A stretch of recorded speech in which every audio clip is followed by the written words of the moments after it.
আমরা এখন নামচিতে চলে এসেছি। আর নামচি এই জায়গাটা কি বলতো, 4টে ধাম যেখানে করা হয়েছে, মানে আমাদের হিন্দুদের যে 4টে ধাম হয় সেই জায়গাটা করা হয়েছে।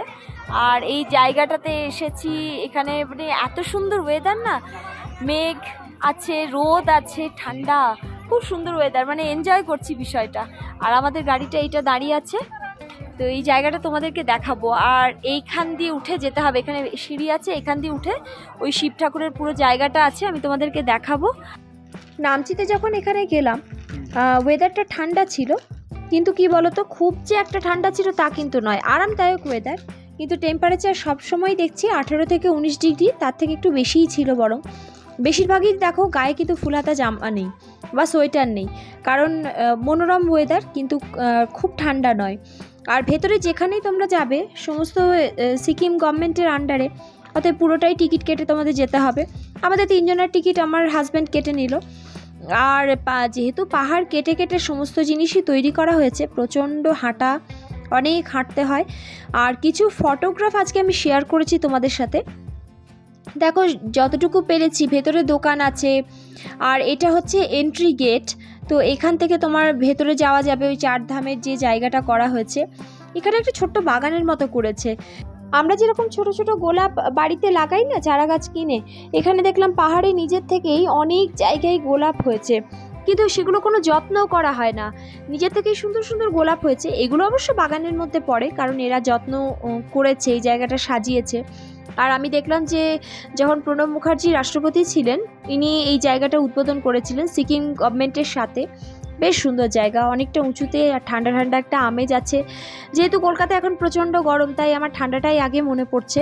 দেখো দেখতে দেখতে অনেকটাই এসে গেছি, তবে এখানে না জুতো খুলে যেতে হয়, জুতো খোলার আলাদা জায়গা আছে, শু র্যাক আছে, বিশাল বড় একটা রুমের মতো আছে, সেখানে জুতো খুলে খালি পায়ে যেতে পারো, মোজা পরে যেতে পারো।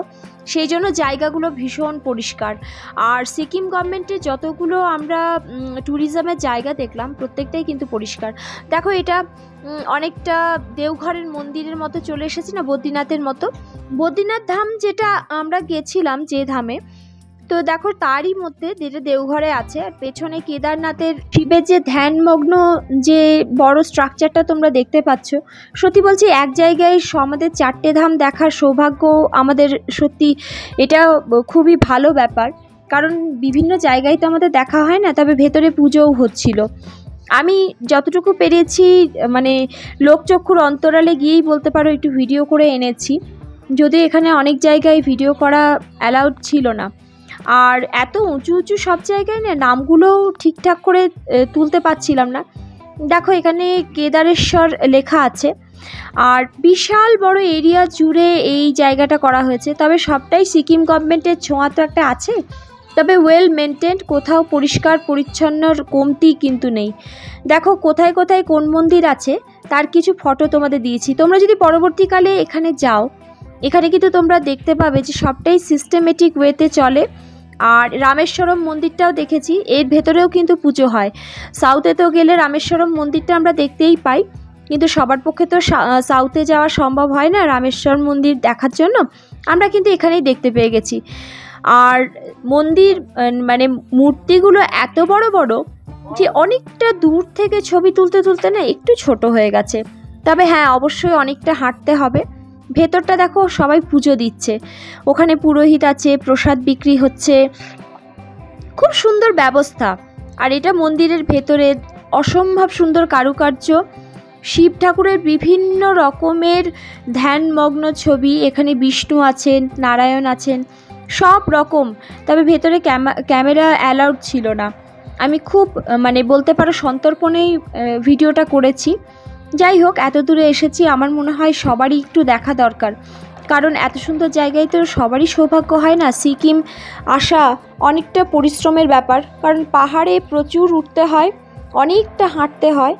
আর একটা সত্যি কথা বলতে, বাড়ি থেকে বসেও যদি কেউ দেখতে পায়, সেটা দেখাটা তার মতো সৌভাগ্য আর কিছু হতে পারে না। আমিও একসময় অন্যের ভিডিও দেখে এখানে এসেছি। তো যাই হোক, তোমরা যতটা পারো এখান থেকে একটু দেখে নিতে পারো।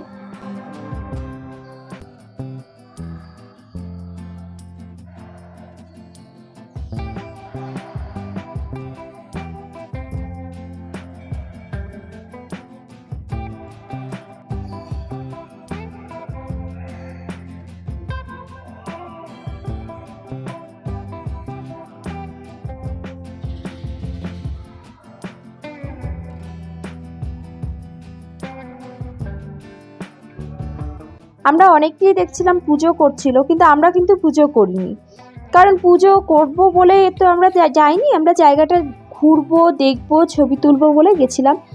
আর এর বাবা ক্লান্ত হয়ে গেছে, কারণ অনেকটাই উঠতে হয়েছে পাহাড়ে।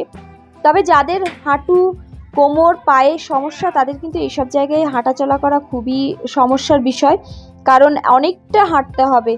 আর বিভিন্ন জায়গায় বিভিন্ন স্ট্রাকচারে কোন কোন জায়গায় দেখা যাবে আমি যতটা পেরেছি ফটো তোলার চেষ্টা করেছি। তবে অনেক জায়গার ভেতরে ক্যামেরা যেহেতু একদমই অ্যালাউড ছিল না, আমি সেখানটা নিইনি। দেখো রামেশ্বরম মন্দিরের ছবি দিয়েছি, আর ওর বাবার সাথে আমার একটা ছবি আছে। আর এটা হচ্ছে পরশুরামের কুঠা, তো তোমরা জানোই। তো এটা এন্ট্রি পয়েন্ট। আর বিভিন্ন সময়ে দেখো প্রণব মুখার্জি যে উদ্বোধন করেছিল তার ছবি আছে। আর এখানে না সিকিম টিও পাওয়া যায়, যদিও আমাদের সময় কাউন্টারটা বন্ধ ছিল। তো কিছু এই ভিডিওগুলো তোমাদের সাথে শেয়ার করলাম আজকে, কারণ এই 4 ধাম দেখার সিকিমের নামচিতে ভীষণ সুন্দর একটা জায়গা। তোমরা যেখানেই সিকিম প্ল্যান করো, তোমাদের কাছে কিন্তু এই জায়গাটা একটা অন্যরকম আকর্ষণীয় জায়গা হতে পারে।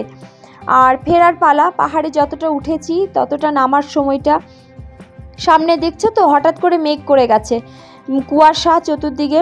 যতটা রোদ পেয়েছিলাম গাড়িতে নামার সময়, পাহাড় মানেই তো কখনো উঠতে হবে কখনো নামতে হবে, যেহেতু এগুলো পাহাড়ের অনেকটা উঁচুতে মন্দিরগুলো সমস্ত তৈরি করেছে বিভিন্ন রকম। তুমি যেখানেই যাও পাহাড়ে তোমাকে উঠতেই হবে এইসব নর্থ বেঙ্গলের জায়গায়।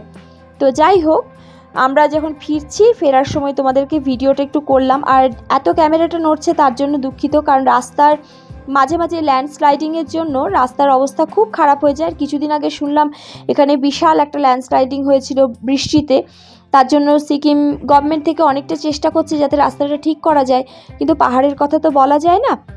আজকের ভিডিওটা যদি আমার ভালো লাগে অবশ্যই একটা লাইক করো, আর নতুন হলে তারা একটা সাবস্ক্রাইব করে নিও শ্রীনন্দিস লাইফস্টাইল।